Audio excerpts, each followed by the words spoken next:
Hello, my name is Leonel DaRosa. I want to talk to you about the dilemma of college admissions and financial aid process in today's economy. As a retired guidance counselor who spent 34 years in education, and the last 30 was in guidance, I have a lot of experience in working with counselees, trying to find the perfect fit for them academically and financially. And I did that in a economy that was a little better than it is today. Now today, with the way the economy is, our home values are down, our stocks and bonds are down, our investments in general are down. So it becomes a little more stressful for the parents when you're looking at schools and see where you can send your daughter or son to. It's a little more stressful than it was a few years back. I had 3 of my oldest children go through college years ago when the economy was fairly, well off. But in today's market, it can still be done, but you have to do your research. One of the things you want to do is start as early as possible, look at different schools, look at different parts of the country, talk to the admissions office, talk to a financial aid office, talk to your guidance counselor, at your local high school. Get as much information as you can. Some areas of the country, the schools are extremely competitive and expensive. Tends to be the Northeast. Okay? If you move away from the Northeast into the Middle Atlantic states, down south, you're going to find better deals financially for your son and daughter. One of the things that you want to do in this college process is go to FHTM, do an EFC, which is an expected family contribution calculation. That will give you an idea that when you file your financial aid form, what kind of package you're going to be expecting from those schools. Keep in mind that the primary responsibility for college financing comes from a parent, then the institution, then federal and state government. It depends if you qualify for any kind of financial aid. If you are in that middle class bracket, it becomes difficult.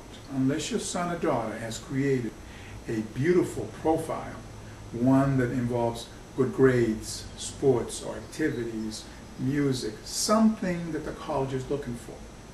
Okay. Admissions really comes down to, what they're looking for, the size of the pool that year, and what do they need. So for that, really what kind of profile your son or daughter creates between the grades 9 and 12 is very important. This process of looking at colleges has to be done in a realistic manner.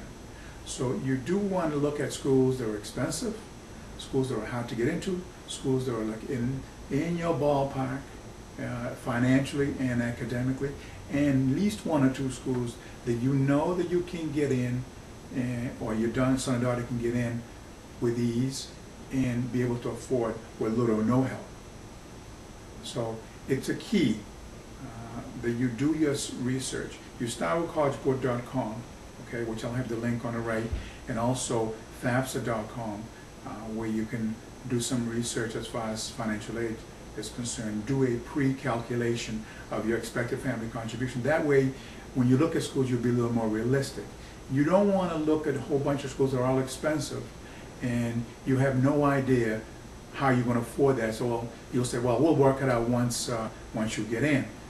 You'll end up in a very stressful situation where your son and daughter will end up in tears. And I've seen that over the years. Okay.